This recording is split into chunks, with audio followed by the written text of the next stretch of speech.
Magandang hapon po, Sir Mac Jimenez. Ilang taon na po kayong kasal nitong si Ma'am Loreen? 13 years na po. 13 years. At kayo po ba ay may mga anak na? Meron na po. Ilan Dalawa. po? Dalawa? Dalawa po. Ilang taon na tong mga bata? Isang 10 years old tsaka isang 5 years old. At kayo po ay isang OFW. Yes po. Saan po kayo naka-base, sir? Abu Dhabi po. Si Mrs. naman po. Sa Dubai. OFW rin, si Madam. Magkatabi lang yun. So, saan kayo, magkasama ba kayo sa isang location doon or separate pa rin? Meron po kaming flat sa Sharjah. Okay. So, nag-rent po kami doon. Tapos, kasi recently lang bago lang po itong company na nalipatan ko. Okay. So, sir, ikwento nyo po sa amin, no, paano po humantong sa ganito, no, yung sitwasyon po ninyo. May nakilala kasi siyang sa Carlip pa lang. Bago po yan, may isa pa po siyang nakilala na isang Syrian sa Carlip. So, yun po is inamin niya naman po sa akin. At pinatawad ko naman po siya. Pero, ayun nga po, hindi daw po niya makalimutan yung lalaki. So, mahal na mahal daw po niya yun. Pero, pinatawad ko pa rin po siya. At sabi ko sa kanya, sige, tutulungan kitang makalimutan siya. Tapos, yun, kung saan po siya dinala, dinedate ko po siya. Tapos, hanggang sa kahit yun po, parang nanlalamig na po. Hindi na po siya, nagtatago na po siya ng mga messages sa cellphone. Okay. Tapos, pero kayo po ba ay magkasama pa rin sa isang tahanan? Opo. Kayo pa ay nag-uusap pa rin, no? Ngayon po? Oo.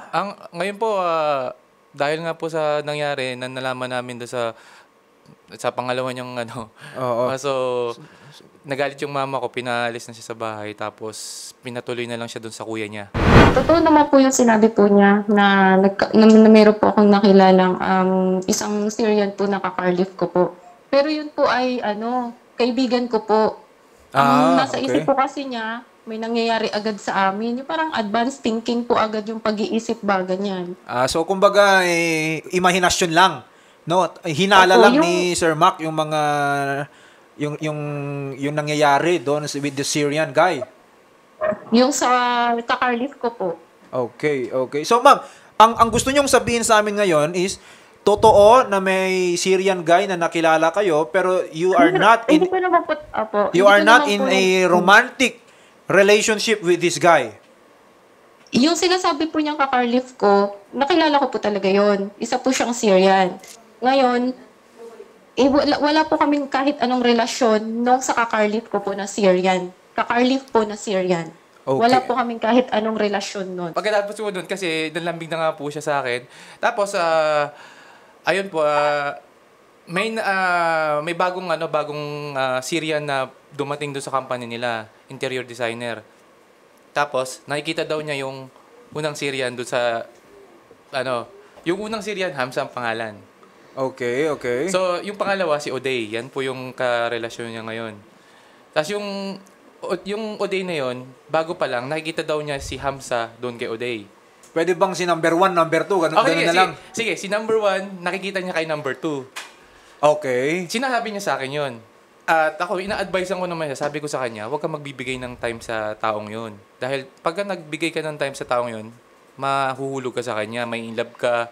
At pag na-inlove ka, sunod-sunod na yon. At so, may warning ka sa kanya. Maaaring masira ang pamilya natin. Parang nagbigay ka pa ng love advisor sa misis niya. Oo. Sabi ko, ganito na lang. Sabi ko, huwag kang magbigay ng time pagka magsabi ka lagi sa akin. Kung ano nararamdaman mo, sabi mo agad sa akin. Tapos ginagawa naman po niya. Tapos kaso, yung kalaunan, dati sinusundo-sundo ko siya para siya magkaroon ng time doon sa lalaki yun. Pero kalaunan po, ayaw na niya magpasundo. At lagi na siya nagtatago ng cellphone niya. Ayaw na rin. Tapos, ayun nga, kahit nasorpresahin ko siya, nagagalit pa siya. Kasi nga, bakit daw ako pupunta doon sa opisina nila. Okay.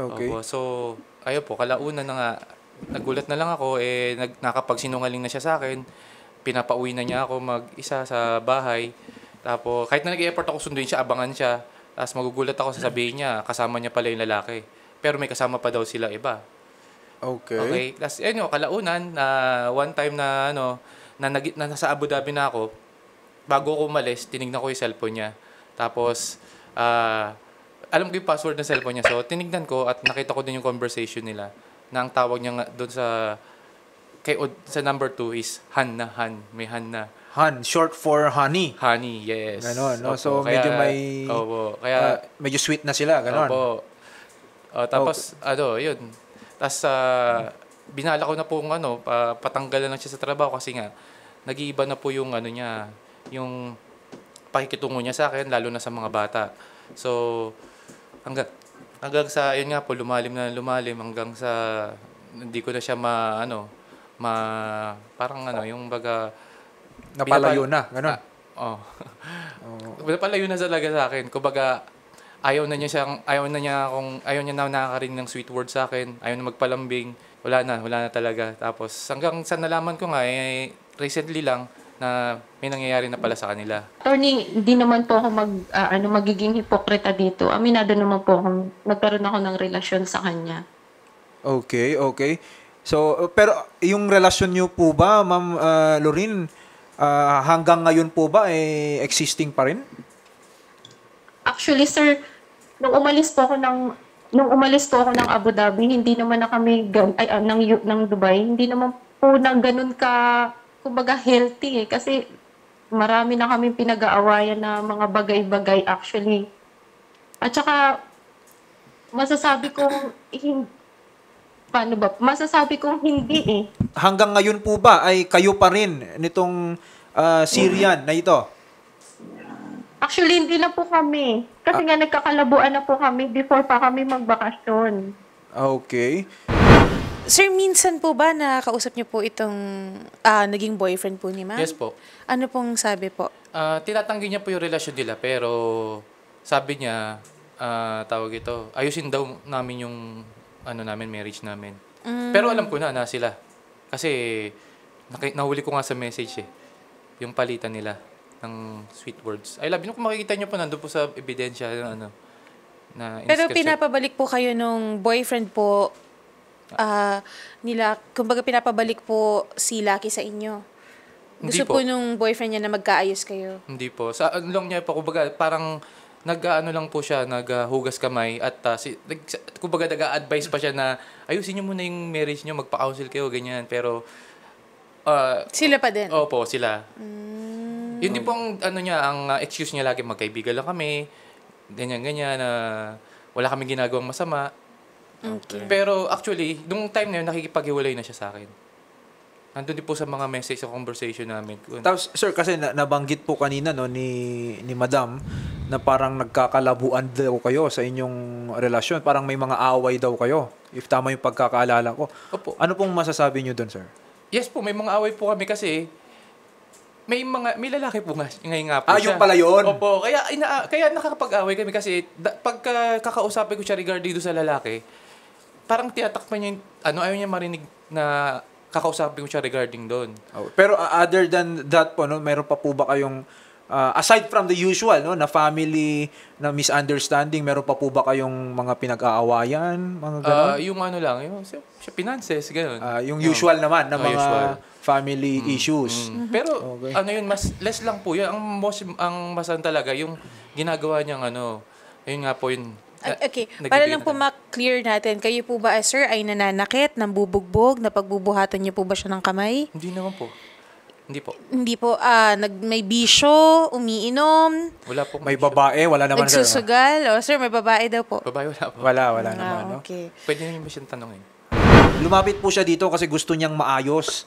Ito pong Opo, ako din naman, sir. Ako din naman po, attorney. Kasi bago po talaga siya nagpunta po dyan, is nakausap na po siya ng buong pamilya ko, ng kuya ko, ng mama ko. Yung mama ko nga po umiiyak nung nakausap siya kasi ayaw din kasi ng mama ko na ganito yung mangyari sa pamilya namin. Kahit yung kapatid ko. Kaya yung kapatid ko nag-decide na sinabihan na ako ng kapatid ko na kapag ginawa mo pa yan, hindi mo na silinor ang mga kalaban mo, kami na. Kasi inaayos namin tong pamilya mo. Ako na mismo ang magpapadeport sa'yo kapag ginawa mo ulit yan. Yun yung word na binitawan sa akin ng kapatid ko. At yun nga po, akala ko nga po, okay na kami. Kasi ang sabi naman po niya, ibibigay niya na daw po yung mga ninakaw niya pong document sa akin. Ma'am Lucky, kasi total, I think both parties naman are interested na maayos itong problema. Eto, sir, mag-usap kayo, no? Bilang mag-asawa. Baka, kami, we are hoping na sana maayos na lang dito, no, Shari? Opo. Maayos naman to kung hindi po siya babalik sa Dubai. Dahil po, kilala ko na po yung misis ko na yan. Alam ko kung kailan siya nagsasabi ng totoo at hindi. Dahil Ganito po. ilang beses na po niyang, ilang beses mo nang sinabi sa akin yung mga pangako mo na yan, na ayusin mo pamilya natin, pero hanggang ngayon sira pa rin. Dahil may lalaki ka pa. At Hello po, pwede po ba sumagot? At saka sinasabi niya po na wala na sila nung lalaki. Eto nga, kakabasa ko nga lang ng mga message niyo na namimiss mo siya at yung plano niyong mag-check-in, pagbalik mo. Actually kasi ganito po, yung mga nababasa niya pong message po, hindi ko po alam kung saan niya pinagkukuha yung mga ideyang ganun. Kasi yung sabi niya, may isa pa po siyang sinabi na lalabas daw kami ng bansa, pagdating ko daw, mag-check-in kami. Alam niyo yun, sir, na hindi ko alam kung saan niya pinagkukuha yung mga sinasabi niyang ganyan na sa totoo lang, kung lalaki sa lalaki lang, kayang kalimutan eh. Pero yung karir mong sisirain, yung karir ko nang sisirain mo, natatanggalan mo ko ng pakpak, na may umaasang mga magulang sa akin, mga kapatid sa akin, mga anak ko. Yun yung napakalaking, hindi ko po matanggap. Yun, nagpunta yung kuya ko sa bahay ninyo, nakiusap ang buong pamilya ko sa iyo. Bakit hindi ka magtiwala? Bakit wag ka mag-overthinking? Okay. Kasi unang-una, hindi na ikaw ang makakalaban ko, ang buong pamilya ko. Na nga, di ba nga, nangako ka na nga sa akin dati. Tapos, pinatunayan ko sa harap mismo ng kuya mo na kayo pa dahil wala ang pamilya ko doon. Dahil wala ang pamilya ko. Nakaraan lang, di ba, nag-usap tayo. Pinakita ko sa kuya mo na kayo pa nung boyfriend mo at may communication pa kayo. Di ba? Sumagot nga agad. Kahit na wala na yung dati mong SIM card? Sumagot siya kasi doon sa grupo namin, nandoon yung panibagong number ko. Sa lahat ng grupo namin na hinahawakan kong apartment, nandoon yung bagong number ko. Ngayon, ikaw ang kumausap sa kanya. Ikaw ang nagbigay ng dahilan para mag-answer siya sa mga tanong ko. Alam ng kumpanya kung ano ang nangyayari sa buhay ko ngayon. Alam ng boss ko, ng mga katrabaho ko. Ngayon, kung mag-miss call ka sa kanya at magsasagot ka, syempre mag-aalala ang lahat. Yung boss ko, kahit i-miss call ko yun, magsasagot agad yun. Natatanungin rin anong problema, may problema ka ba? Siyempre kung siya ang i-miss call mo, sasagot at sasagot yun. Yung boss ko i-miss call mo, sasagot at sasagot yun kasi nag-aalala silang lahat. Kung wala sila nung boyfriend niya, wala silang komunikasyon nung boyfriend niya. Pero po, doon pa lang po napatunayan kasi miss call ko po yung boyfriend niya sa Messenger po. Alam niyo po saan sumagot? Doon sa bago niyang number sa WhatsApp. Okay. So, kasi po yung number po ng WhatsApp po na yun nga po, yung number po ng WhatsApp na yun po ang number na ginagamit ko sa trabaho ko po ngayon. Kasi nga po yung SIM card ko po ninakaw niya at itinapon niya. Kaya doon po talaga siya sasagot. I think ang nakikita ko kasing issue dito, syempre, no, given yung past po ninyo, no, ni Sir Mac Jimenez, yung inyo pong mister, di natin mabe-blame na meron pa rin siyang pagdududa, no? Yun nga po. So Alam sa ko naman kanya, po yun. so sa kanya is pag bumalik po kayo sa Dubai, syempre baka magkita ulit kayo nitong si Syrian, di parang hindi rin na solve, no? Babalik at babalik yung problema. Ngayon, ang tanong ko, ang tanong ko sa inyo, Ma'am Lucky Lorraine, no? Ganito, meron po ba kayong man lang na counter, no? Na may isa-suggest po ba kayo kay Sir Mac, no? Na kung kayo man ay bumalik ng Dubai, ano po, no? Paano nyo mapapakampante si Sir Mac, no? Na walang kayong imimit na iba pang lalaki? Yun nga, sir. Ganito po kasi, sir. Ganito po kasi ang ano ko sa kanya. Bago po kami pumunta ng Dubai, ito po talaga na ang plano namin kasi para makaiwas na din po ako sa tao. Kasi hindi pa po ako tapos ng kontrata ko sa Dubai. Tsaka yung mga property po ng Dubai, yung property po ng company, nandito po sa akin, kagaya ng cellphone, ng laptop po. Nandito pa po sa akin. Ngayon po, sabi ko nga sa kanya, mano bang magtiwala ka? Magtiwala ka sa akin. Na antayin mo na lang na matapos ang kontrata ko at after nyan, pupunta ako ng Abu Dhabi. Ang problema kasi ma'am, wala nga pong tiwala si Sir Mac. Gawa po ng hindi lang isa kundi dalawa po ang naging boyfriend po ninyo. Kaya ang tinatanong po ni Attorney JV kung ano po ang mailalatag po nating solusyon. Para kasi ma'am, hindi rin po makakampante si Sir Mac na lilipad po kayo pa ibang bansa. Tapos, may mga ganito pa pong alegasyon. Hindi po kampante yung mister po ninyo, ma'am.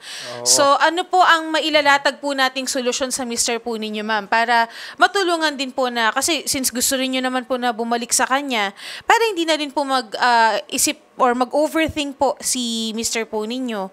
Kesa po na umuwi po kayo ng Dubai. Yes, sir. Pero yun nga po ang tanging solusyon lang sa problemang ito po, magstay po siya dito sa Ayun, Pilipinas. ma'am. Ayun Ako na po, pong bahala sa mga pangangailangan niya. Kasi Ayaw niya po ganito tanggapin po, dahil ma'am. po, yun nga po, may At babalikan tingnan po siya. natin. Ma'am, bakit ayaw nyo daw po ba magstay po dito sa Pinas? Ganito po kasi, ma'am. Ang nanay ko po may sakit na po. At saka, ma'am, ganito po. Ako lang po ang inaasahan ng buong pamilya ko sa Palawan upang maitayo po yung boarding house ng mama ko. Kung makikita nyo lang po yung sitwasyon, talagang sobrang laki po ng pera ang kakailanganin din. At saka ito pa po, let's say, ganito po kasi ang work niya. Pag wala po siyang work, wala rin po siyang sweldo. Ma'am, may pamilya po kayo, may sarili po kayong pamilya. Opo. So, ang sinasabi po ni Sir, siya po ang magtataguyod po sa pamilya po ninyo. Dito muna po kayo sa Pinas. Actually po, ma'am, hindi ko po talaga, ayoko po dito sa Pilipinas po kasi gusto ko pong makatulong din sa pamilya ko. Sa Kasi pamilya po, Ma'am Lucky? Yung ano ko po, yung nanay ko po, hindi rin naman po niya maibibigay po yung pangangailangan talaga lahat eh. Kasi Hello? tingnan niyo po, ngayon pagdating niya, wala din po talaga. Kaya yun nga po ang mano bang ganito na lang, bakit ba hindi ka kasi magtiwala sa akin? Bakit hindi mo ba ako bigyan ng panibagong pagkakataon? Kasi nga, binigyan na kita ng maraming pagkakataon. Ilang araw-araw yun, ilang buwan yun. Mahigit 6 na buwan. Pero ano nangyari? Hindi Lalo naman, pa lumala, hindi di ba? naman 6 na buwan. Kasi Actually, nga yung nangako na kapatid siya ko, hindi pa pumapagitna sa atin. Alam mo ba nung natatandaan mo ba nung nangako ka sa akin na sabi mo iniwasan mo na si number 2 Syrian. Tapos syempre umasa ako noon na magkakabalikan tayo, tapos nagulat ako. Ito na naman may nangyayari na pala sa inyo. Paano pa ako magtitiwala sa iyo? Yung mga pangako mo na hindi naman natupad. Di ba napag-usapan pa nga natin na maglalabas tayo kasama mga bata. Pero hindi yun natupad dahil mas binibigyan mo na ng panahon ngayon yung Syrian na yun. At sigurado 100% na naintindihan kita. yung Syriano Naintindihan babalikan kita. mo. Talagang mahirap ibalik ang tiwala. Naintindihan kita. Pagstay mo Pero wag mo naman ako tanggalan ng pakpak. Hindi Wag kita mo naman tinatanggalan tanggalin ng yung pakpak. karir ko sa akin. Wag mo naman sana tanggalin na mawalan ako ng kabuhayan din. So mas mahalaga Wag sa mo yung naman- karir mo kaysa sa nanay mo tsaka sa 2 bata? Hindi ganoon, dad. Kaya nga Hindi kita ganun, pinag-stay dad. dito sa Pilipinas para bantayan mo yung nanay mo at saka yung 2 bata. Hindi Kaya ko kasi naman mag-provide. Kaya nga ako mag-a-abroad eh. may career din akong may career din ako At saka may career din akong gusto kong matupad, may pangarap din ako. Nasabi nyo rin naman po kanina na naiintindihan nyo na syempre may hindi kasi natin blame din si sir na na hindi magtiwala. Kaya kanina po natanong ko kayo ano po yung suggestion ninyo para at least makampante si sir kung kayo ay lilipad ng Dubai? Like for example, every time ba natatawag si sir, may commitment ba kayo na lagi nyong sasagutin o hindi kayo gagawa ng rason na biglang busy ako, ganyan, para at least ma-monitor man lang ni sir naintindihan ko po. gano'n. Attorney, sa totoo lang po, lagi naman siya ang kausap ko. May mga Hindi time po lang totoo yan. talaga na pag tumatawag siya, hindi ko lang po siya nasasagot. Hindi po totoo yan. And nga po yun, aminado naman po ako, nandun ako sa isa. Pero siya po ang lagi kong kinakausap. Pero Lenore, nakikiusap ako sa'yo, magtiwala kang muli, magtiwala ka. Babalik ako sa'yo. Pasensya na. Wala na ako. Kasi nga, Wag mo Sinasabi niya pong naman lagi tanggalan niyong ng kausap. pakpak. Wag mo naman akong tanggalan Pero- ng pakpak sa karir ko. Wag mo naman tanggalan ako Andun ng siya sa piling- kabuhayan. kasama niya yung lalaki habang kausap niya ako. Maawa ka naman sa Sa tingin pamilya niyo, ko. matutuwa ako na. Hindi, kung lalaki sa lalaki lang, madaling madaling kalimutan eh. Pero yung tatanggalan mo ko ng kabuhayan ko, tatanggalan mo ko ng karir ko, yung nanay ko umaasa sa akin, Bakit yung kita tatagalan? Ako nga yung, itinayan ng kuya ako ko yung asawa reputasyon mong niya. magpo-provide sa'yo eh. Hindi, naintindihan ko. Ngayon ka Malaki lang- ang sweldo mo, pero hindi mo kayang ibigay yung Ngayon lahat ka ng lang nga pangangailangan. nagtatrabaho. Samantalang nung mga 10 years natin pagsasama, ako nagpo-provide sa inyo. Oh, wala naman, Yun wala, nga, pero nakulang ba kulang ako? eh. Kailan ba ako Alam mo, nakulang? hindi, ito O, nga sige, sabihin mo sinasabi sa ko kanila. sa'yo. Nung nagsama tayo, hindi naman ako naging maganda. Nung nagtrabaho ko, gumanda ako. Alam mo yun? Yung parang kulang talaga eh. Hindi talaga sapat eh. Hindi talaga sapat. Teka lang Maganda ka naman dati pa. Oo, alam ko naman. Maganda Oo. naman ako sa paningin mo. Pero Hindi, ang ibig ko sabihin, naging Hindi lang sa losyang paningin ako, ko. ganun. Maganda ka naman dati Talagang lang talaga hindi mo lang ina-accept yung yung compliment ko sa iyo kaya nagkaaganyan ka. Pero actually, pinoprovide ko lahat ng yung pangangailangan niya. O sige, Kahit na nga, gusto mo ganito. O talagang kung wala kang tiwala sa akin, o di pag may nakita ka ulit na ginawa ko, di ikaw na mismo magpa-deport sa akin doon. parang madaling sabihin niya. Hindi, Madaling gawin, ito na nga, kasi ayaw Oo mo nga, kaya magtiwala nga. sa akin eh. Ay, kaya nga hindi hindi na nga kita papaalisin eh. Mas maganda magstay ka na lang dito. Doon ko makikita yung Wag doon mo babalik ang wag mo tiwala naman ko. akong ganyanin, Lenore. May Kasi- karir naman ako. kasi, tignan mo, Wag mo naman akong gawing parang ibon na ilalagay mo ko sa cage Hindi na about hindi to sa mo ko pa alisin. Ma'am Lucky, ang tiwala po hindi naman po na ibabalik overnight lang. Yes po. Kaya nga, tinatanong po kayo ni Sir Mac, baka pwedeng gawan nyo rin. Kumbaga ma'am, bumawi naman po kayo ma'am. Kaya nga po, binibigyan niya po kayo ng option na magstay dito para maibalik po yung tiwala. Kasi ma'am, kung tiwala sa tiwala lang madam, yung sinasabi niyong lalaki sa kung lalaki man ang mag-uusap, mabilis lang madam. Kaya lang madam, hindi naman po yung nawala ma'am, tiwala po yung nawala, hindi po overnight na ibabalik po yan. Yes Alam po. ko Yung po, kumbaga naiintindihan ko bukas, po, ma'am. kinabukasan, sa susunod na araw, okay na ulit, tiwala na sa'yo si Sir Mac. Hindi po ganun, madam. Kaya sabi nga po namin, magstay po muna kayo dito, pakitang gilas po kayo, pakita nyo po na talagang magbabago po kayo. Yun po yung gusto ni Sir Mac, ma'am. Para naiintindihan Yes, ma'am, ko rin pero naman po yung hindi ko sinasabi po ni Sir talaga, Mac. ma'am, hindi ko po talaga na magstay po talaga sa bahay. Dahil, May karir po ako, ma'am. Career woman. Ano po bang Kasi trabaho hindi niyo naman dun sa sa career woman, admin pero ma'am assistant? talagang gusto kong magtrabaho. Ayoko po umasa sa kanya. Kasi Hindi ganun nga trabaho po, pinunta mo hindi dun. nga kayang Alam ibigay kong lahat. plano At saka niyo ni nagiging Day. losyang po ako sa bahay. Hindi na makita nilolosya. Ayoko Kaya nga po, tingnan mo, ganda-ganda ng mo ngayon. Figure mo ngayon. po. Yun ang ko sa kanya. Kaya po, ganyan po ang niya. Pinipilit niya makabalik doon okay, dahil ma'am, kung admin assistant, madam, maraming hiring dito, baka makatulong pa nga po kami sa inyo. ayun. Pero ma'am, hindi, yun nga po. Pwede po. Yun ang naintindihan ko, ma'am. Pero malaki po ang pangangailangan. May mga Kaya nga project din po ako, ma'am. ma'am, kami po ang bahala. Marami pong kaming kakilala na may admin assistant, hiring ng admin assistant. Magkano po ba ang, okay lang po ba na itanong kung magkano po ang sahod niyo po doon, ma'am? 100 po.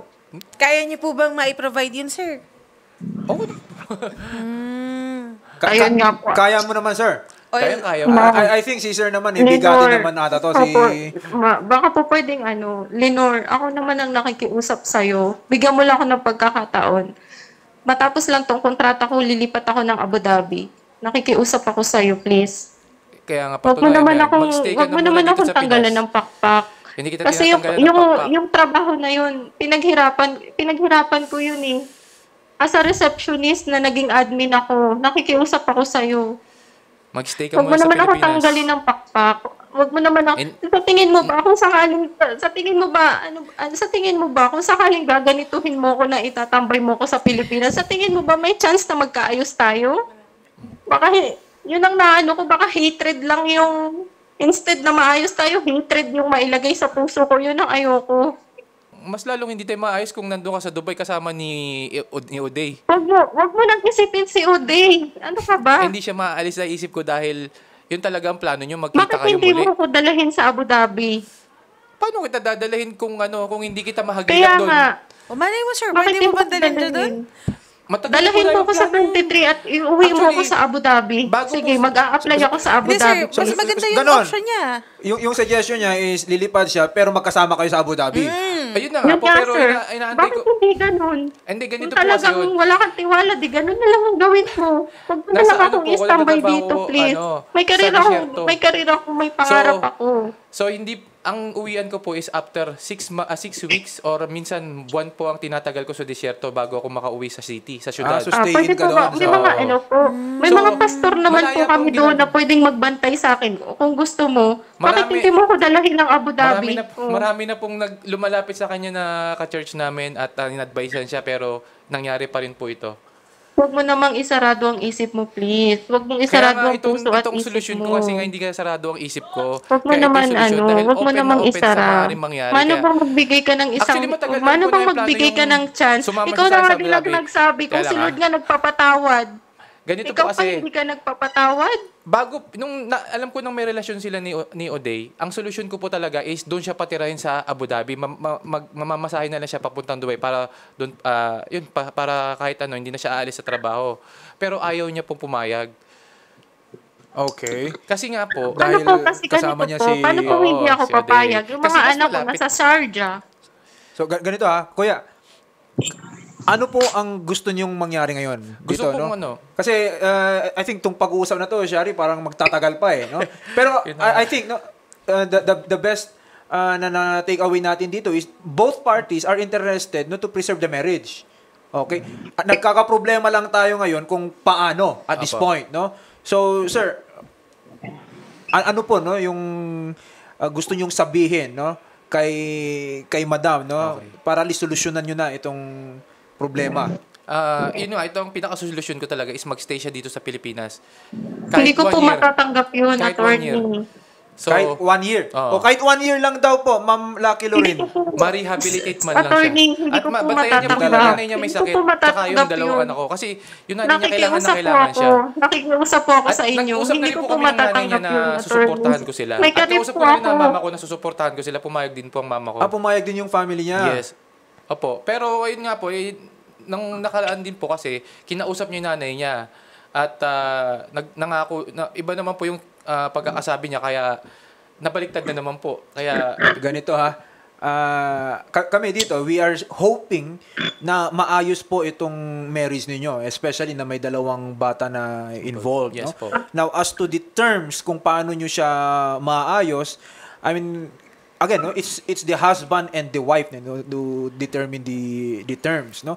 So, we'll give you time pa, no, Shari, para makapag-usap po kayo nitong si Ma'am Lucky. Kasi at this point, parang walang agreement na Actually, nagaganap. ayun nga po, may agreement na po kami, pero kaya nga po lumapit sa inyo kasi para mapahold lang siya sa, hindi na siya mapaalis. Mapahold man lang siya sa immigration. Kasi ganun, paulit-ulit lang po mangyayari at hindi ko na siya mahagilap sigurado pagka nandun na Hindi siya pa sa Dubai. ganun. Kasi may mga plano na po sila. Actually. Okay. Okay. Kung So, hindi pa po ganun, pag pwede po ba magsalita? Ma'am, sir, merong process po kasi sa pag-hold ng Yes, immigration. yes, So, no? dapat Yun niyo na pong nga po. mag-file ng kaso. Oo. So, Opo. dapat niyo pong sampahan ng kaso si Lucky para hindi po siya Yes. makaalis. Kung kailangan po, para lang di siya makalis. Oh. Oo, kasi, Do it. Kasi- there are grounds Opo. for immigration to prevent someone from leaving the country. And as of now, yung mga sinasabi pa po natin, yung mga allegations natin, hindi pa siya sufficient.